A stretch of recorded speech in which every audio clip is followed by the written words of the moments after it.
Coucou les copains, cette semaine j'ai le cœur particulièrement lourd, mais pas de tristesse, bien au contraire, puisqu'un sondage sur Discord vous a permis de choisir le sujet, qui ne sera autre que le studio Sunrise. Alors j'espère que vous, chez vous, vous appréciez les robots géants et City Hunter, parce que le sujet cette fois-ci, c'est Sunrise et son animation.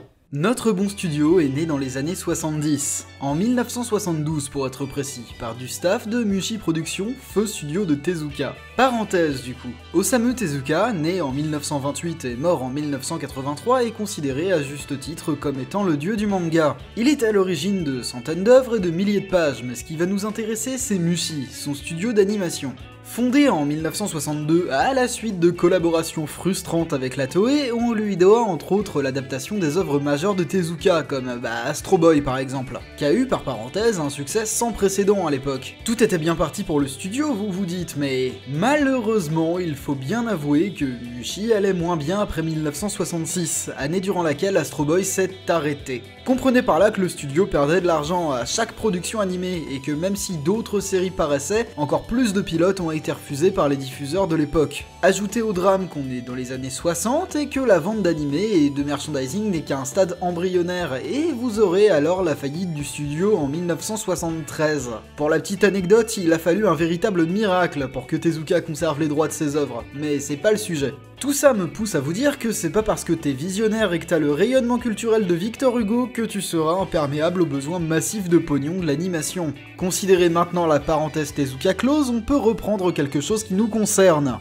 Sunrise a été bâti par des rescapés de Mushi, qui du coup, eux, ont bien compris le combo emprunt et hasardeux into dépôt de bilan sur lequel Feu Mushi a perdu bien 60% de sa barre de vie. Les bons de Sunrise sont donc méthodiques, et l'entreprise fonctionne par pôle. Le point marquant de cette manière de faire, c'est que les créateurs d'animés ont rarement leur mot à dire dans la gestion des ressources humaines. Mais du coup, les partenariats financiers, notamment avec les fabricants de merchandising, sont gérés sans spécialement que des gens comme Tomino aient à s'en soucier. Ça permet un plan de financement global efficace et d'éviter les conflits internes. Quelques années de sous-traitance alimentaire et un peu moins d'années de super robots s'écoulent alors jusqu'en 1979. Et c'est là qu'on va parler de notre premier animé, Mobile Suit Gundam, et plus précisément des choix d'un homme, le divin chauve en personne, Yoshiyuki Tomino. Yoshiyuki, tuez-les tous, Tomino, c'est un homme qui aura marqué l'histoire du mecha avec son Gundam. Marqué dès l'enfance par un parent qui aura eu à cœur de lui transmettre de solides valeurs militaires et scientifiques, il n'aura eu de cesse de vouloir appliquer sa vision du monde au mecha. Genre du mecha qui à l'époque est surtout marqué par un manichéisme quand même un peu bateau. Il y a essentiellement les gentils d'un côté et les méchants de l'autre, et les robots sont multicolores. Sauf que Tomino, ça le sert autant que les fins non cathartiques ces trucs là. On avait déjà un avant-goût de sa manière de faire ça dans Zanbot 3, qui est une pépite de Sunrise pré-Gundam, et qui, bon Dieu, si jamais vous avez le temps un jour, gagne à être comparé avec Daintarn 3 de la même époque. C'est le même Tomino, c'est la même époque et le même studio, mais c'est assez différent. Enfin bref, je diverge bien que ça fasse beaucoup pour un seul homme. Mobile Suit Gundam nous livre de la guerre un portrait brutal et sans maquillage. Les mechas n'y sont pas des dons divins, mais bel et bien des machines de guerre. Ça a l'air de peu de choses pour toi chez toi qui va me saouler en commentaire parce que j'ai pas parlé de Code Geass, mais on a en 1979 la naissance d'un genre, le Real Robot, par opposition au Glooby-Boulga un peu fantasque qu'est le Super Robot. Et si vous deviez regarder une itération de Gundam, eh bien la suggestion logique serait les 3 films tirés de la première série. Déjà parce que c'est sans doute ce qui se fait de plus digeste en ce qui concerne Gundam 79, mais surtout parce qu'on tient là un morceau d'histoire de l'animation japonaise. On a là tout l'art et la manière de codifier tout un genre de l'animation japonaise. Le robot c'est le Gundam, il est un peu coloré parce qu'il faut bien vendre des jouets, les mecs ont besoin de bouffer quand même. Mais c'est bel et bien une arme de guerre qui pourrait être produite en série. Bon, ça n'empêchera pas le lycéen élu des dieux qui passait par là, ta mère sur la commode, de le piloter, mais vous avez saisi l'idée. Le studio ne s'y est pas trompé, et ça tombe bien parce que le public non plus, enfin presque. Le genre du mecha a connu un boom sans précédent. Un peu en différé peut-être, mais j'y viens plus tard. Pour vous rendre compte de ce que ça représente, essayez chez vous. Imaginez qu'un jour, dans le Shonen Jump, vous tombiez sur un manga qui vous prenne jamais pour un con et qui redéfinisse efficacement les codes d'un genre que vous aimiez déjà, vers quelque chose de peut-être plus adulte et un peu moins brouillon. Et ben voilà, c'est littéralement ce qui est arrivé. Pourtant, Gundam sera un échec total lors de sa première diffusion. Les ventes de merchandising et l'audience en elle-même seront insuffisantes. La série s'arrêtera au bout de 43 épisodes. Cela dit, la graine est plantée, le phénomène social est en marche et le public est galvanisé par ce qu'a été encore aujourd'hui aujourd'hui un des plus gros coq-blocs de l'animation japonaise. Non, sans déconner, imaginez une minute. C'est comme si vous regardiez Code Geass et que tout s'arrêtait sur la bataille finale de Tokyo. C'est comme si vous regardiez Pokémon et que Sacha se faisait baiser pile à la ligue. On pourrait tergiverser longtemps, notamment sur la manière qu'a Tomino de diriger ses finales d'animé, mais je vais pas le faire parce que c'est à vivre au moins une fois, que ce soit sur Zanbot, Gundam ou n'importe quoi d'autre. À la place, je vais encore une fois sortir mon bouquin sur l'animation et vous parler de mecha design et des principes de l'animation. Le principe qui va nous intéresser, c'est celui de charisme. Le problème d'animation devant Gundam est le suivant: comment rendre visuellement intéressant pour le spectateur chez lui des armes de guerre dont les mouvements ne peuvent pas communiquer correctement du body language,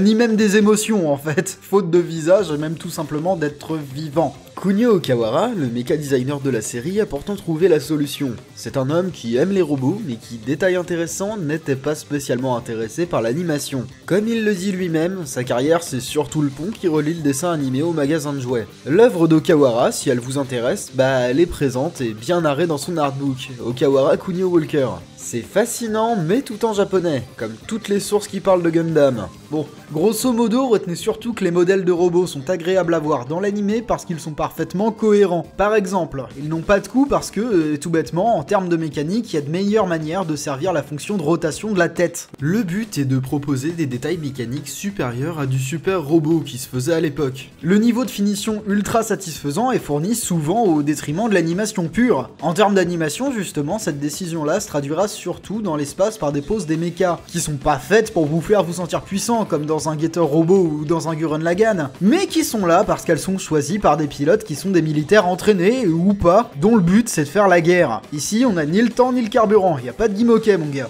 Y a guère que dans Code Geass que c'est la foire. Et si ça chez vous ça vous intéressait, vous pourriez aussi regarder Zeta Gundam, qui est jamais que la suite logique et peut-être un petit peu plus sombre de la première série. Je vous promets deux choses. La première, si vous êtes accroché et que vous aimez les mechas, vous ne le regretterez pas. Et la deuxième, vous vous demanderez: mais pourquoi tu nous as fait ça, Tomino?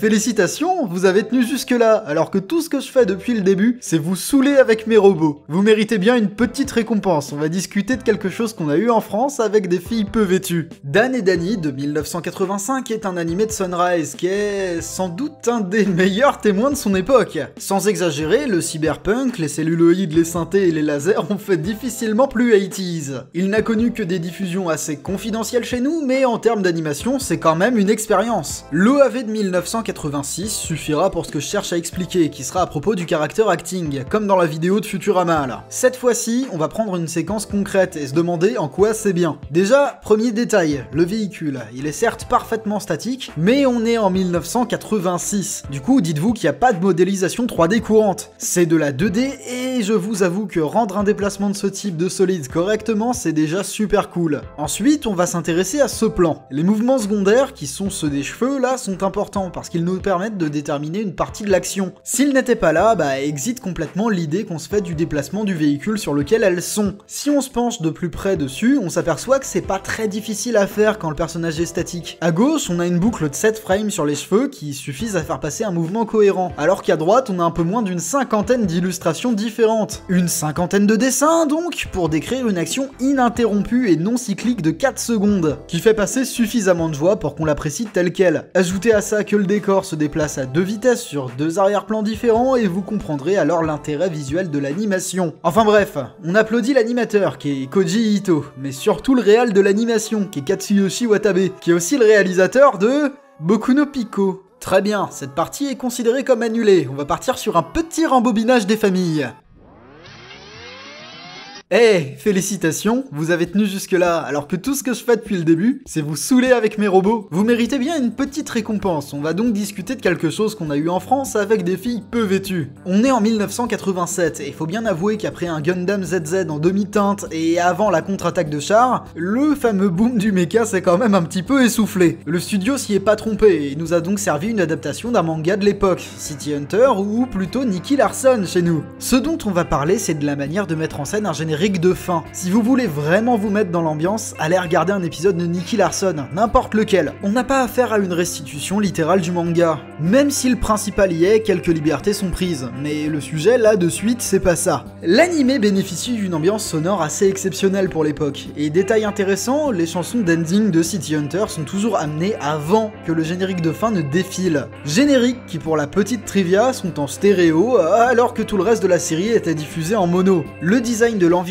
urbain est sublime d'un bout à l'autre, et c'est bel et bien l'ambiance du Japon des années 80 qui constitue la colonne vertébrale de l'anime. Bon, c'est plus ou moins visible dans tous les épisodes, mais un exemple qui vous prendra moins de temps à constater se situe dans les plans de nuit de l'épisode 7, par exemple. On va s'intéresser, si vous le voulez bien, à la technique de la lumière en arrière-plan dans un animé des années 80. L'animation de Nicky Larson, c'est l'animation du Sunrise des années 80. Informatique inexistante, peinture manuelle et celluloïd. La manière de designer un background d'animé, dans le fond, c'est toujours la même qu'aujourd'hui. Il est question de représenter correctement la perspective et de respecter le storyboard qui a été fait en amont. La couleur arrive par la suite, emmenant avec elle la post-production qui comporte les effets de lumière et parfois quelques textures supplémentaires. Bien souvent, à cette époque, les gros studios confient la post-prod aux petits. Y a rien de honteux, c'est comme ça que KyoAni a commencé par exemple. Et là, devant ces arrière-plans là, où la lumière artificielle et diffuse d'une ville qui ne dort jamais nous rappelle avec autant de succès le charme d'un milieu urbain qu'on connaît bien, on ne peut que se dire que c'est beau quand même, mais surtout que ça permet de faire de Nicky Larson une expérience ancrée dans quelque chose de palpable. Les personnages sont réels, on accepte d'y croire, sauf peut-être cette histoire de se tirer dans la main pour amortir une balle. Ouais, ça passe plus difficilement. Bon, cette vidéo est maintenant terminée, j'espère qu'elle vous aura plu. Partagez-la, pouce bleu, tout ça. La semaine prochaine, si vous le voulez bien, nous parlerons de quelque chose d'un petit peu moins japonais. Et avant que la vidéo ne se termine, je vais vous inviter à lire le manga Gundam Sousei. C'est un manga qui vous racontera de manière beaucoup trop over the top la jeunesse du projet Gundam. Ça n'existe absolument pas en français, mais les petits malins que vous êtes le trouveront certainement sur internet.